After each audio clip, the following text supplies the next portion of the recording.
To Music 320 Week 12, Lesson 1, where we're going to be looking at the UBC Toolbox players.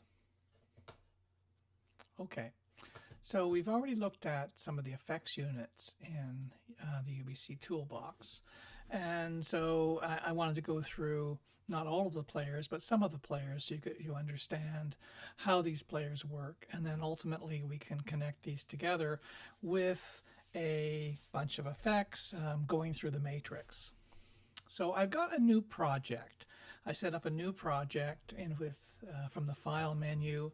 I called it week 12 project. You can see there's nothing in it because we're now getting to a situation where we're using lots of B patchers and lots of multiple components in a project. It is better to use the project manager than to simply just keep all your files together and hope that when you go to run your piece, you haven't forgotten a file. So I'm going to hit the Add File to Project button, and I'm going to create a new file. And I'm going to put it in a Week 12 project. I'm going to call it Players and save it there.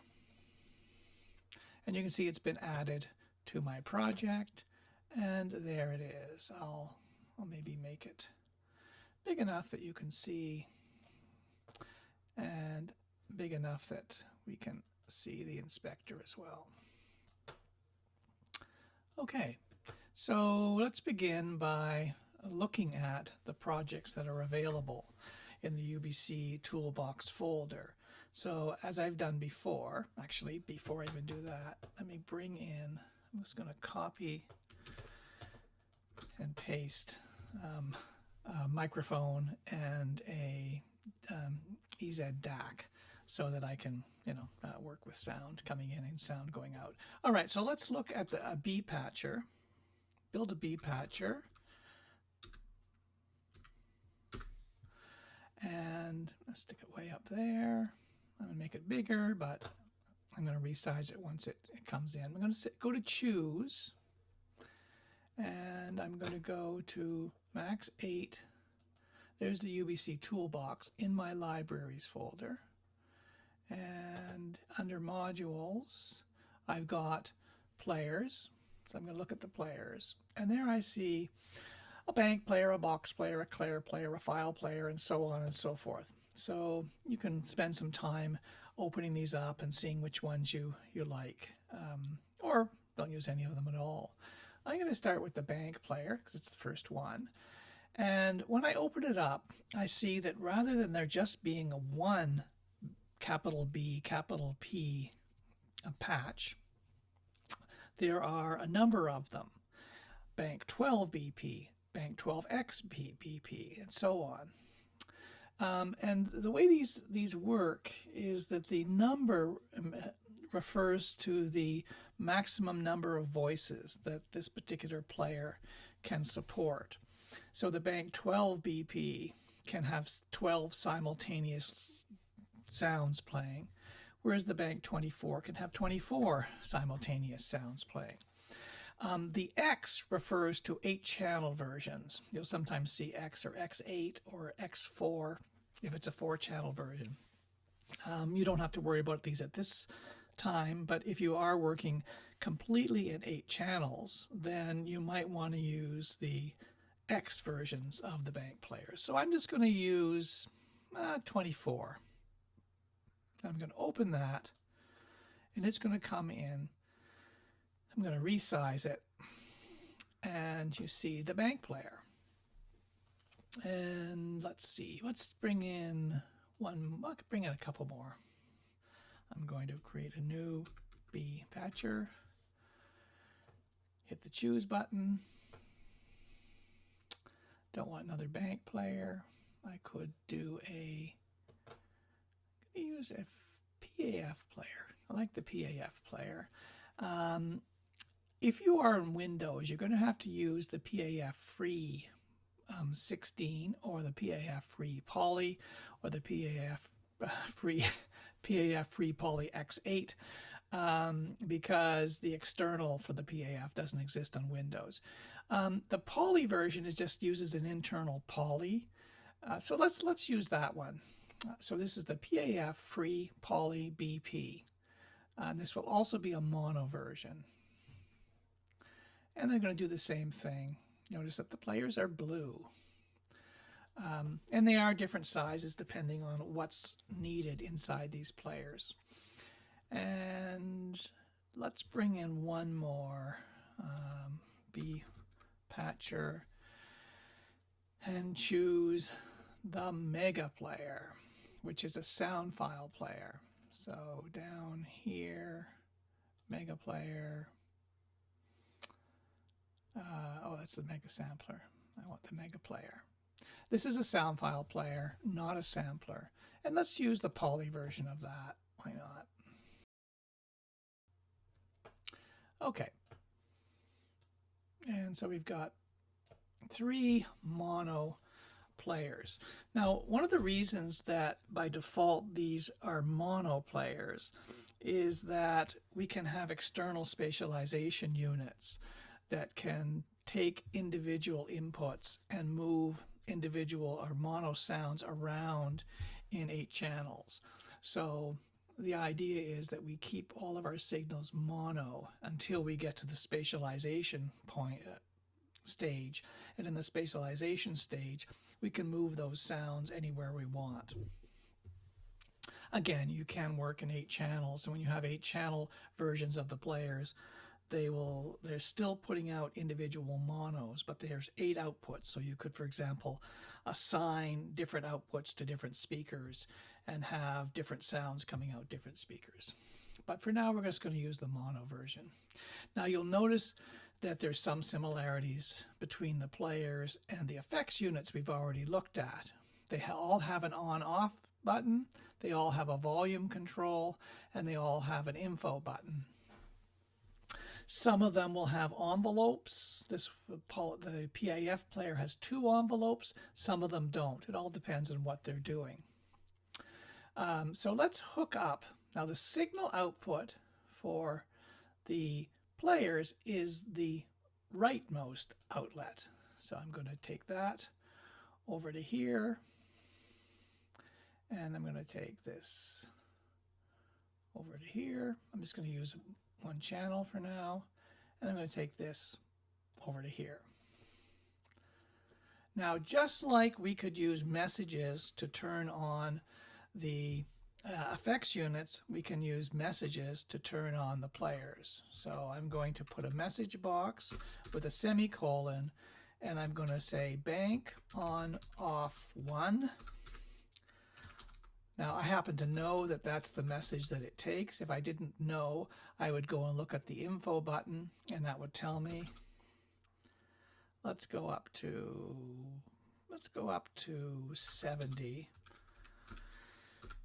in the volume.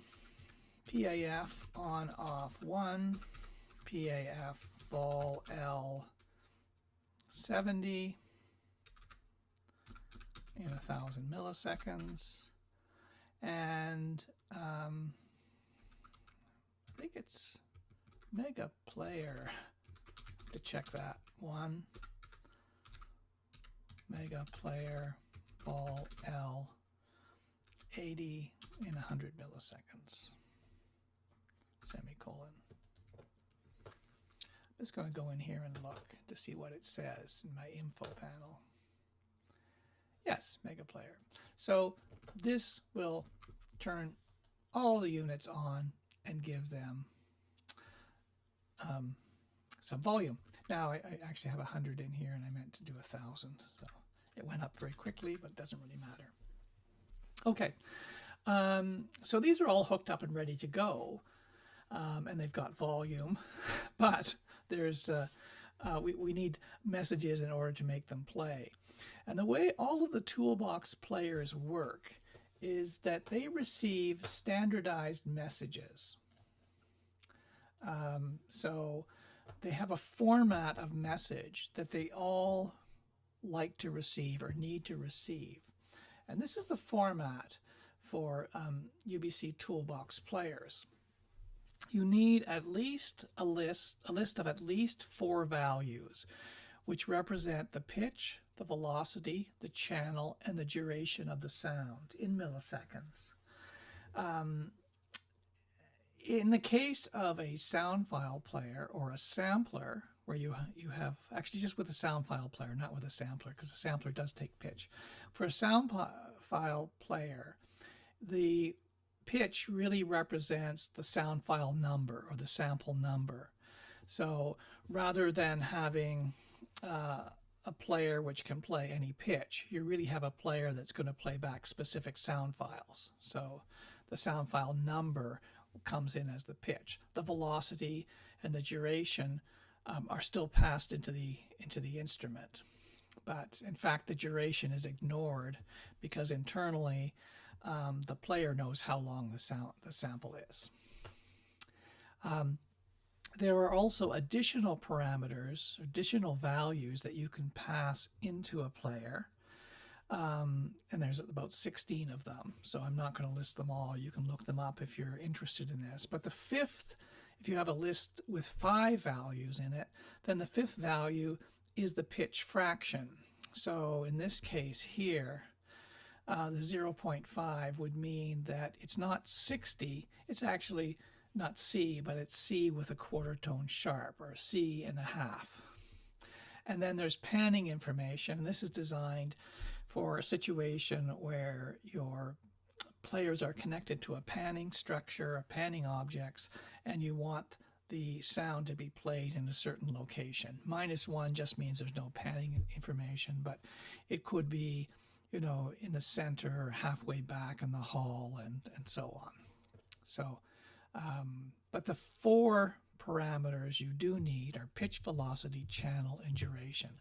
Channel's not really used in the toolbox players, but this is a standardized data structure that's used in some of the Max objects, like the explode object, and so I adopted it for the UBC toolbox. So let's see if this works then. So if I have a message, and I'm going to bring my volume down, and my message is 60, 100, 1, 6,000. And that message goes in to the bank player. We're going to expect to get some kind of sound which is at pitch 60 of a volume of 100, and it should last for 6,000 milliseconds.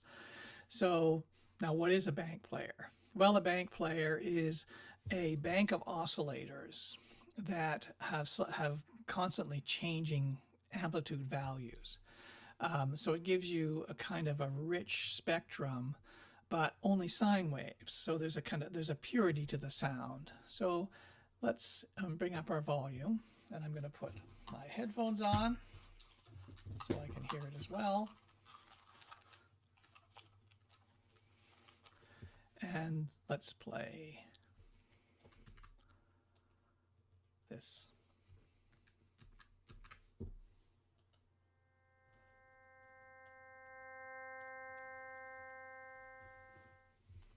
There we go. Just to see how this works, let's add a 0.5 and play it again.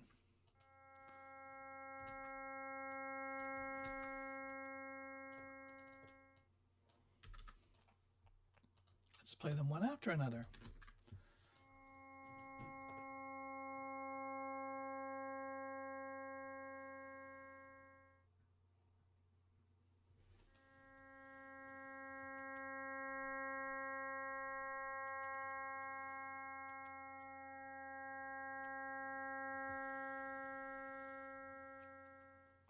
Okay, let's take this same information into, actually I'm going to disconnect those, into the PAF player.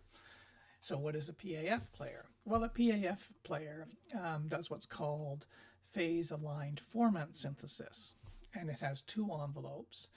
One is your standard amplitude envelope, or ADSR type envelope, where we're basically saying this is the amplitude contour of the sound.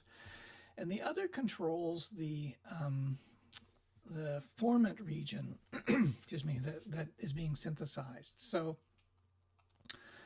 this will sound a little bit sort of like overtone singing.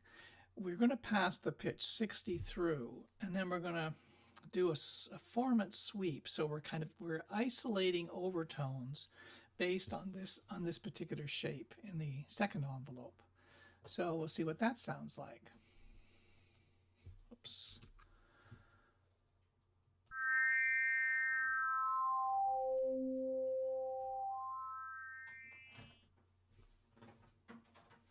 And we'll listen to one that's half a step, half a quarter tone higher.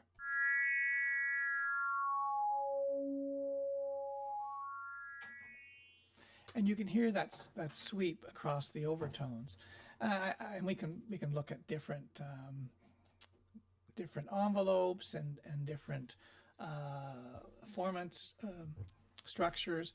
This one, maybe we'll go the opposite direction. That as the sound gets quieter, we're sweeping up across higher formant regions, overtone regions.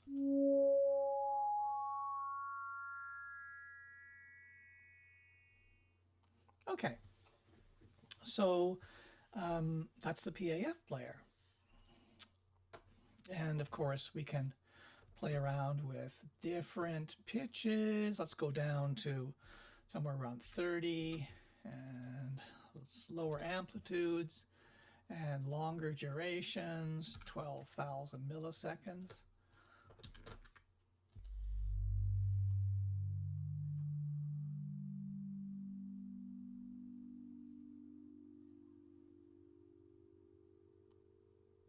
So you can hear those overtones coming out as we sweep up.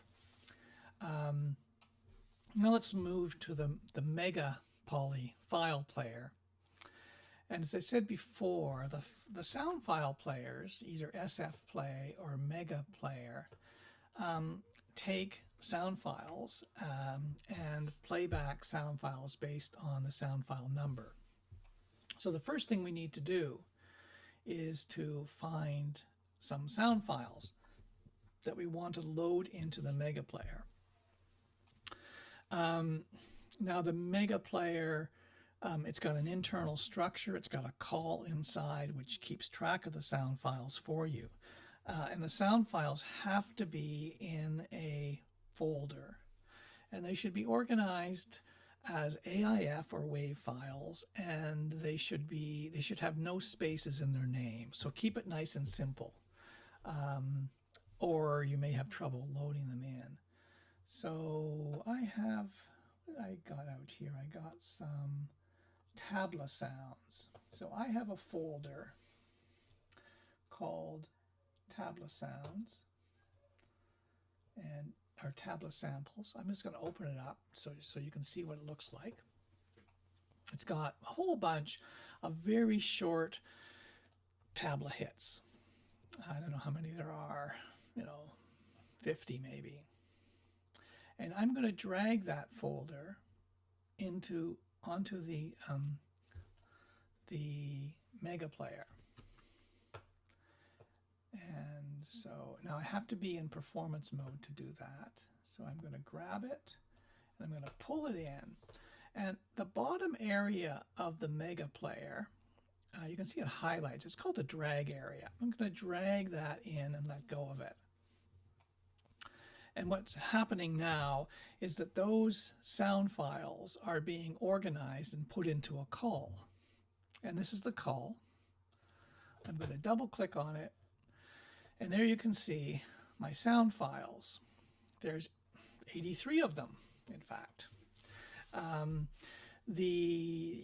As in the standard organization of a call, you've got a number, then a comma, and then the data.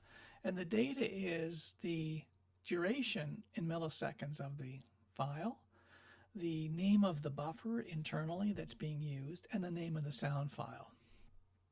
So if I want to be able to load this later on, I might want to save it and put it into my project. So I'm going to save this as KH sound file data. And I'm going to put this one into my project area. So I'm going to go to Max 8, Projects, and this is Project 12. And I'm just going to save it here. In fact, I'm going to end up pulling it into my project.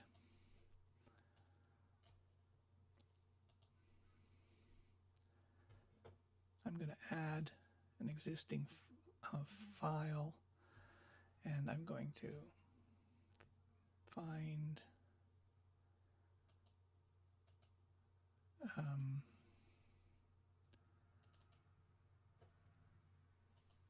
where did I put that?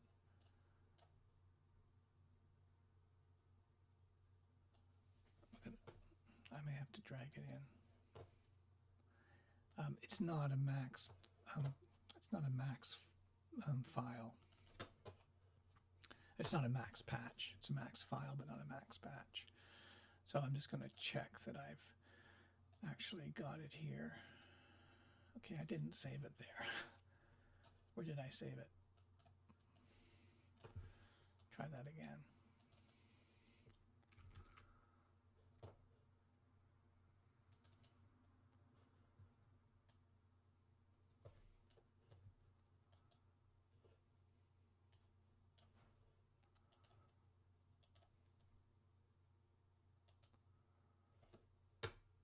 There it is.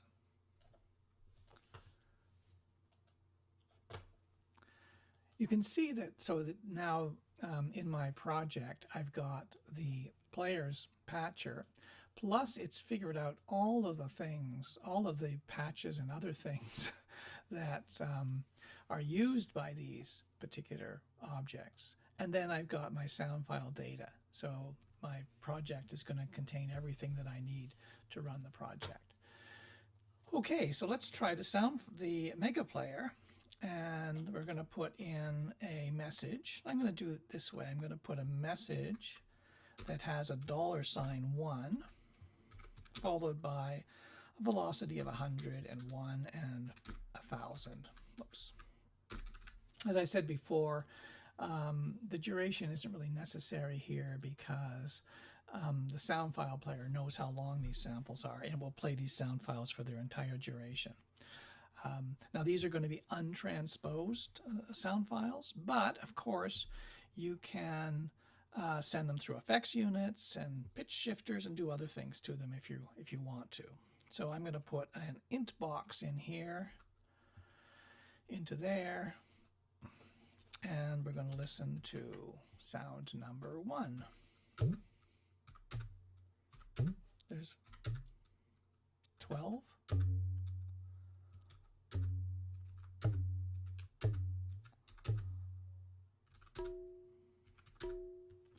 So let's do something just to hear how this might sound, and we'll use a metro running at, let's put it as an 8th note. We'll make sure the transport is on,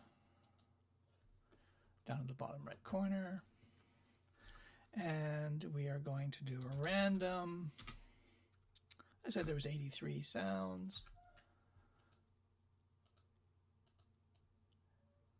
That gives us 0 through 82, and I'm going to add 1 because my first sound file number is 1, not 0. I don't want to generate sound file number 0. And then I'm going to send this into the player and put a toggle switch on the top of it so I can control it. And then I have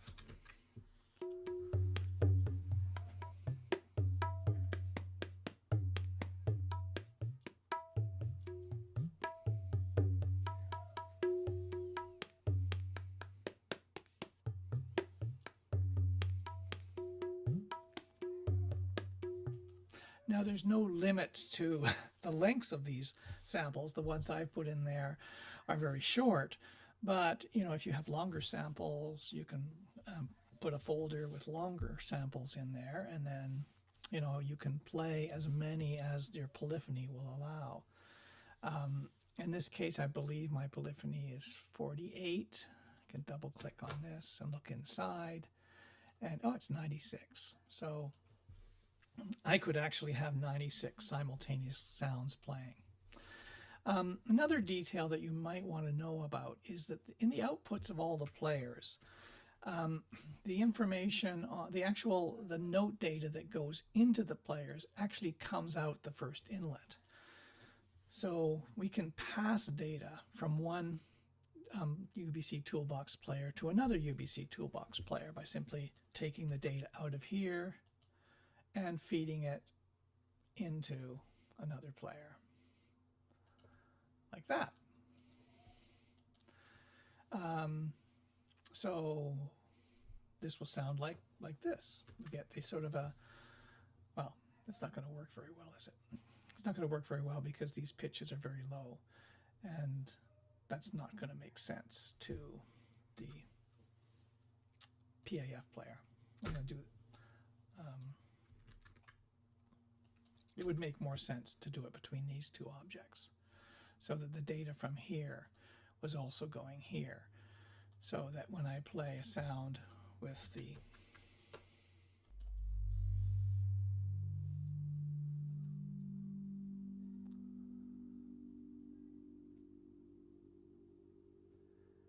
don't know if that actually worked. Oh,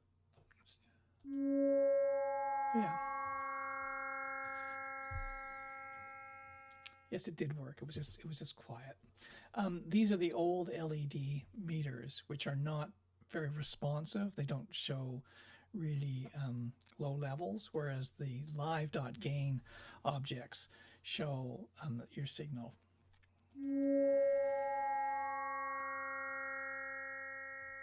So there's a combination of a PAF player and a bank player.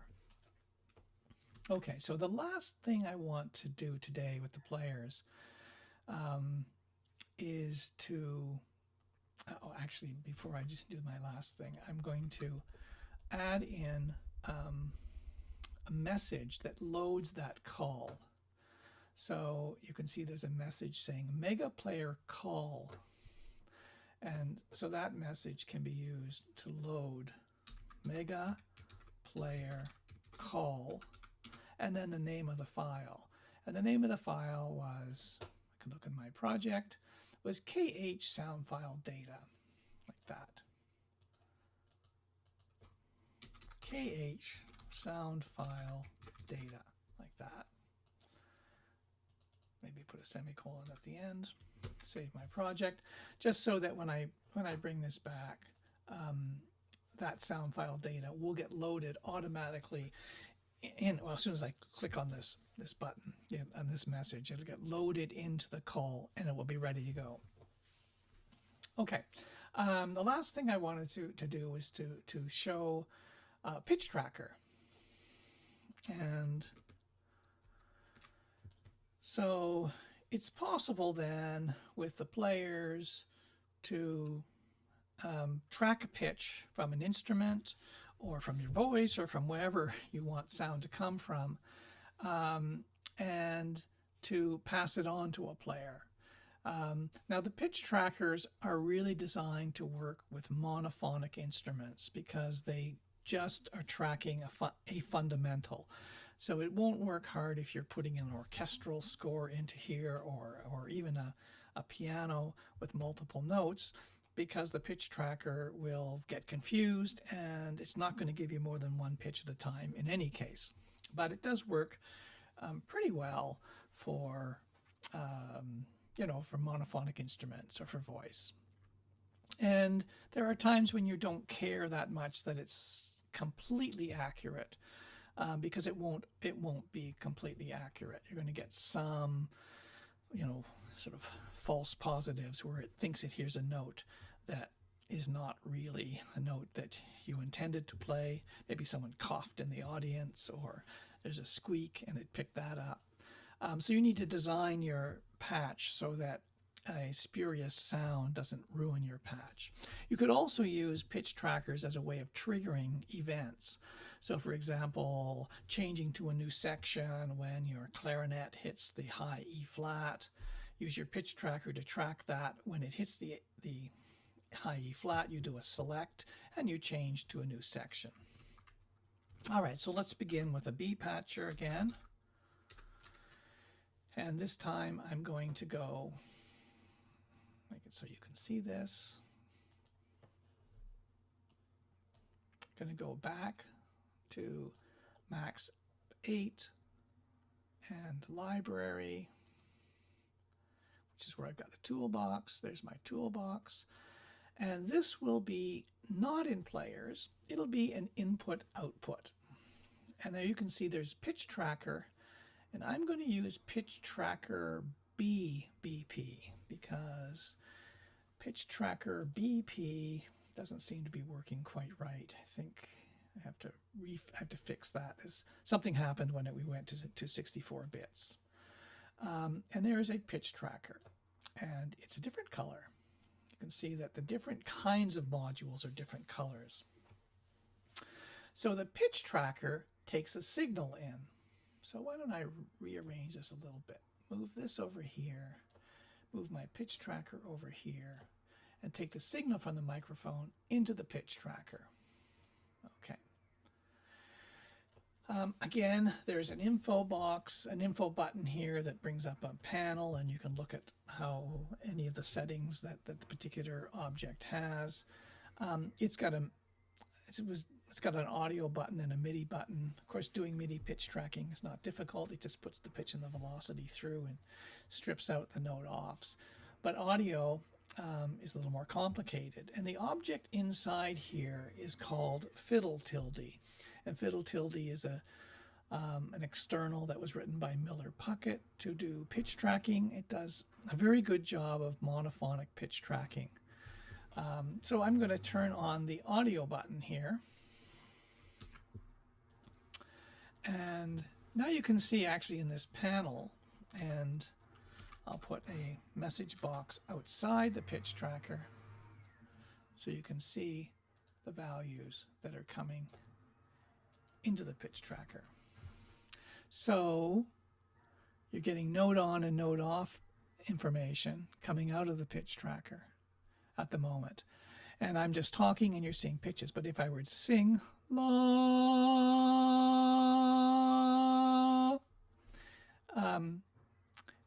you're getting middle C, and sometimes the B, and sometimes the C sharp, depending on my vibrato and how accurate I am.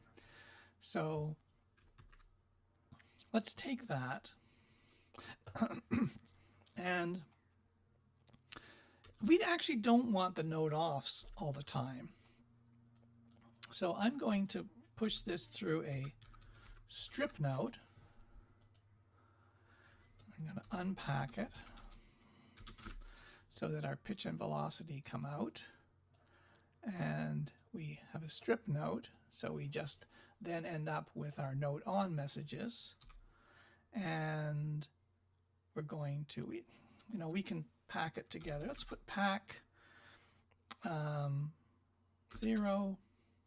0, 1, and 5,000.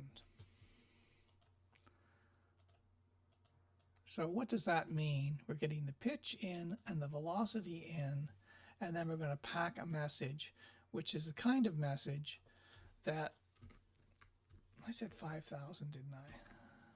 I leave it at 500. This is the kind of message that we're expecting to go into one of the players. So I'm going to make this longer. 2,000 milliseconds. Oh, sorry, 2,000 up here.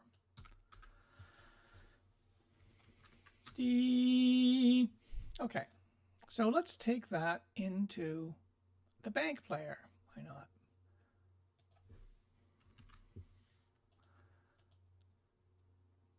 Oh, excuse my patch getting a little bit messy. Yours won't look anything like this. It'll be beautiful.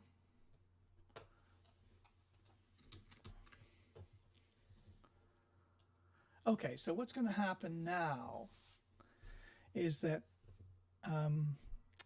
my pitches and velocities are going to go into the bank player. And as I'm, let's say doing singing some pitches or talking, it's going to start playing. In fact, it's already started playing. I'll bring up the volume. So, dee, da, dee, dee, da. So, I mean, you can, if you're playing an instrument, it'll be a little bit more pitch accurate than I am.